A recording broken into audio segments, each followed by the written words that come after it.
completely invulnerable. In fact, they only have one natural predator, and that's the orca, or killer whale, which I will get to a bit later. Of course, here is their range.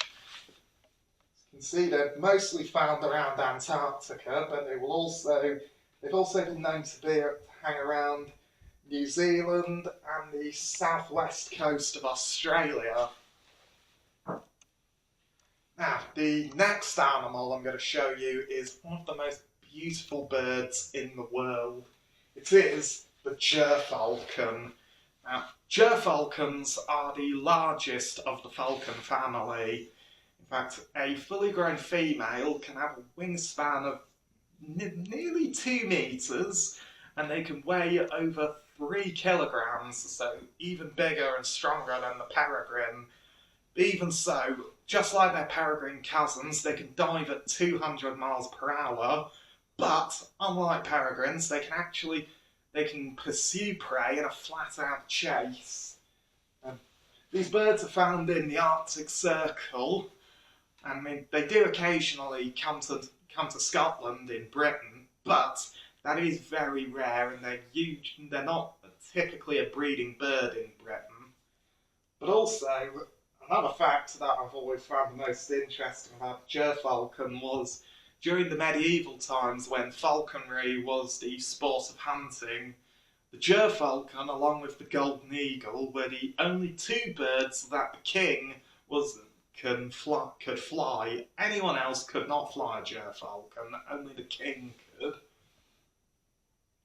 And Gyrfalcons will pair for life, and they will usually nest on rugged cliffs, or even cliff sides along coasts. And of course, what they feed on is mostly other birds like ptarmigan or ducks, geese, gulls, skuas, auks, terns. But they have even been known to take large mammals like Arctic hares. As I had mentioned earlier, like their peregrine cousins, they can dive out at their prey at 200 miles per hour, or they can pursue it in a flat-out chase and then bang! Of course, to me, these are the true bird of the Arctic, because I first came across Gyrfalcons about 20 odd years ago when I was quite little.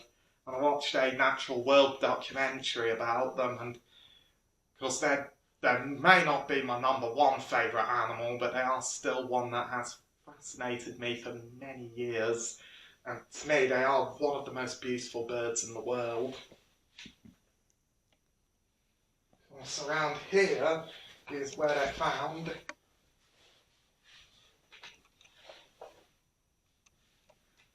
Now, the next animal I'm going to show you is the ocean's apex predator and probably my favourite marine mammal.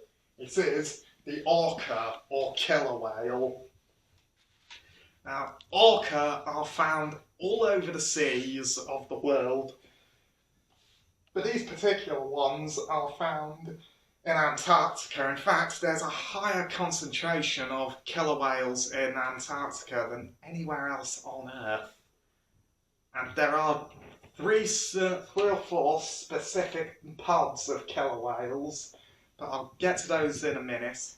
In fact, these are commonly believed to be whales because of their size, but actually they are not whales at all. They're actually the largest species of dolphin.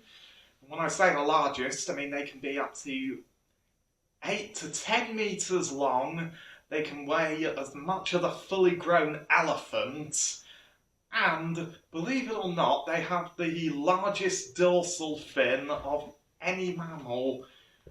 Well, of course, the males are the biggest, and they can have a dorsal fin that can be up to about 2 meters high, so as long as I am tall. And of course they got the name killer whale in the 1860s when a whaling captain witnessed a pod of killer whales hunting and killing a whale. And of course they can take on prey like whales. Of course, these particular pods in Antarctica have different methods of hunting them. The first ones, Antarctic type A's, they specialise in hunting seals.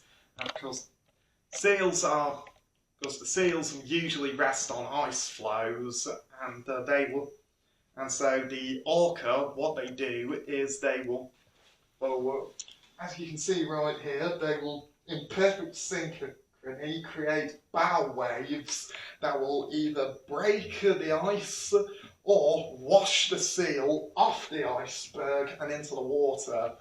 But even so, the hunt isn't over by then, because they need to grab the seal by the tail while avoiding its biting jaws, because then they'll be able to pull it down and drown it. Second Antarctic pod of killer whales are Antarctic type B's. They specialise in hunting whales, to be precise, Antarctic minke whales.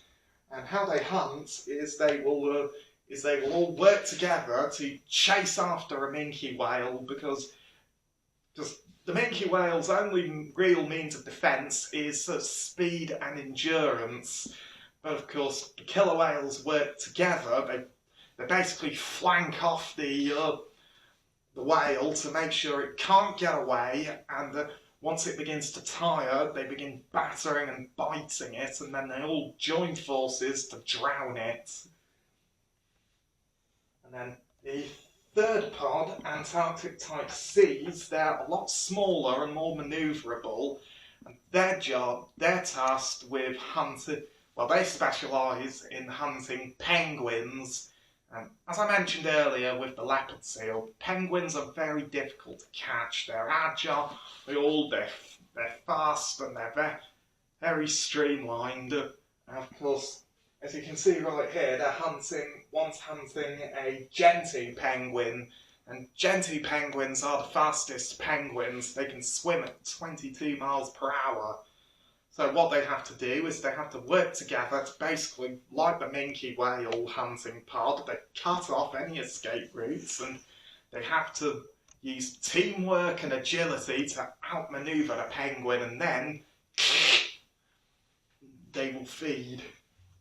Of course, the Antarctic type D's, because to the best of my knowledge, those ones specialise in catching fish.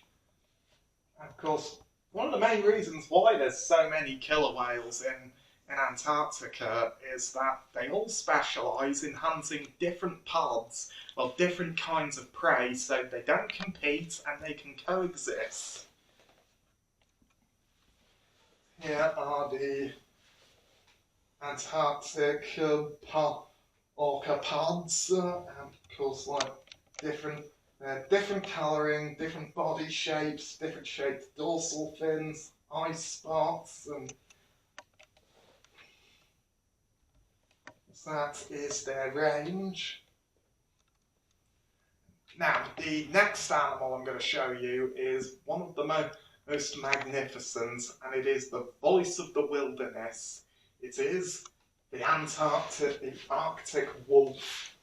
Now, wolves are found throughout the world, but these ones are found in the Arctic. In fact, they're a subspecies, or northern species of grey wolf that specialise in living in the Arctic. Of course, they're smaller in stature to a grey wolf, with smaller ears, shorter tails, and of course white fur. Of course, for many years, as wolves have always featured heavily in human myths and folklores as the bad guys. As in many stories, wolves play the villains, always portrayed as sly, cunning, sadistic murderers, but that is incredibly unfair, as wolves are actually inquisitive and very curious, and they don't attack people unless they're either cornered, threatened, are protecting pups, or more importantly, if they're very, very hungry. Of course, the Arctic wolf is is one of the most amazing members of the dog family. In fact, there's actually a population of Arctic wolves on an island in the Canadian Arctic called Ellesmere Island, and the wolves there have no fear of man. That's all down to the fact that many of the wolves on Ellesmere have never seen a human being before, and they've never been hunted by man. And it's actually believed that through studying those wolves, that's how the wolf could have become man's best friend. Of course, in many parts of in the Arctic, life is incredibly hard for the wolves. Many packs only consist of like 18 to 10 animals, and they quite often have to hunt on their own. Food is hard to come by. Many wolves don't live beyond 7 years, and about 70 to 75% of pups die before they're a year old. And of course, these wolves here are on Ellesmere Island, and they mainly specialise in hunting this musk oxen. Now, musk oxen are in the cow family, and they are probably the most dangerous prey wolves regularly take down. I mean, in a flat-out charge, they could snap a wolf's spine, or they could gore a wolf at close quarters. But in parts of Canada, in northern Canada, they quite often hunt caribou. Of course, caribou in northern Canada, they make the longest land migration of any mammal, which I will get to in a bit. But of course, the wolves in northern Canada are around northern Canada and Alaska, where they live. The caribou migration is a very important event for them, and if they miss the migration, they pay dearly, because starving wolves have even been known to eat their own pups. Of course, like all wolves, what they do when they hunt musk oxen or caribou is the wolves will single out an individual that's either old, young, weak, injured or sick, and they will separate it from the herd, and then what they do is they will, once they've got their target alone and vulnerable, they will all pile in. If it's like an elderly musk oxen, what they will do is they'll bite the legs and upper thighs of it, and their inch-long canine teeth can quite often leave a 6-inch gash, and that will quite often cause it to bleed to death. Although if it's caribou, quite often they will grab it by the throat and suffocate it. And of course,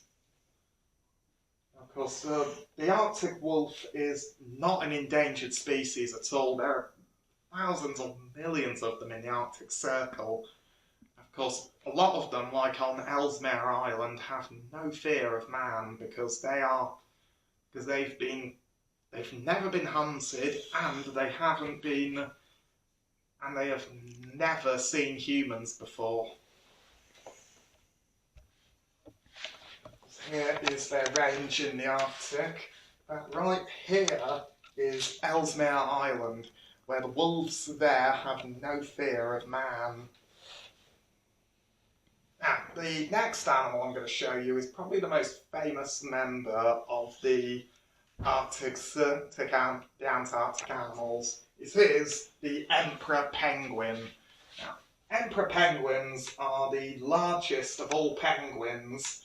Of course, to many people they do look quite comical walking along the ice, but once they're in the water, they turn from a slow, wild, dumpy bird into a torpedo.